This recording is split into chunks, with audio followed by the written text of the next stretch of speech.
Petrol ಲೇವಡಿದ ಮೇಲೆ ವಿಕ್ಕಿ ಅಲ್ವಾ, ಅವ್ರ ಮನೆ ಕೆಲಸ ಬಿಟ್ಟಾದ್ಮೇಲೆ ಸಪ್ರೇಟ್ ರಿಜಿಸ್ಟರ್ ಆಯ್ತು. ರಿಜಿಸ್ಟರ್ ಆದ್ಮೇಲೆ ಮತ್ತೆ ಫರ್ದರ್ ಸಪ್ರೇಟ್ ಬಿಟ್ಟು ರೇಟ್ ಮಾಡಿದ್ದಾರೆ ಅಂತ 376ಗೆ ಅದು ಸೇರಿಸಲ್ಲ, ಆ ಸೆಕ್ಷನ್ ಸೇರಿಸ.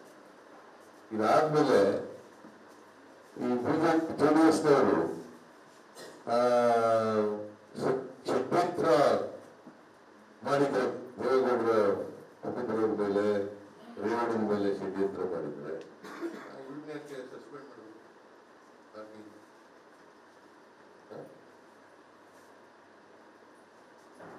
ಪಾರ್ಟಿಯಿಂದ ಯಾಕೆ ಸಸ್ಪೆಂಡ್ ಮಾಡಿದ್ರು?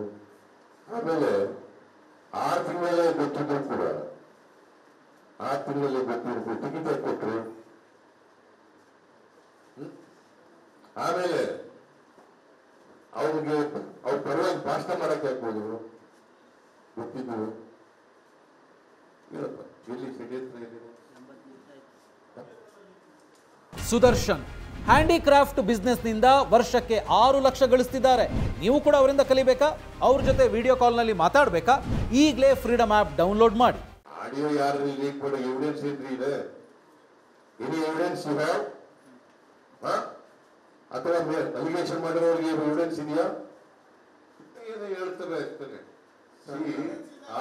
ಆಡಿಯನ್ಸ್ ಯಾರು ರಿಲೀಸ್ ಮಾಡಿದ್ದಾರೆ ಅನ್ನೋದು investigation is going on. I do not want to investigation ಇದ್ರ ಬಗ್ಗೆ ನಾನು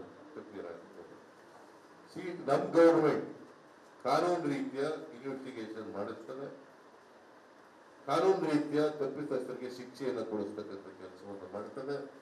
ಇದರಲ್ಲಿ ಯಾವುದೇ ರಾಜಕೀಯ ದುರುದ್ದೇಶ ಆಗಲಿ ಅಥವಾ ಯಾರಿಗೂ ಸಹಾಯ ಮಾಡೋದಾಗ್ಲಿ ಯಾವುದು ಇರಲಿಕ್ಕೆ ಸಾಧ್ಯ ಇಲ್ಲ. ಎಲ್ಲವೂ ಕೂಡ ನಾಳೆ ನಾನು ಹೇಳ್ತಾ ಇದ್ದೀನಿ, ನೀವು ಕೈ ಹಿಡಿದು ಸರ್. ಆಮೇಲೆ ನೀನು ಮಧ್ಯೆ ಹೇಳ್ಬೇಡ, ಇವ್ರಿಗೆ ಹೇಳಿದ್ದೀನಿ ನಾನು ಸರ್.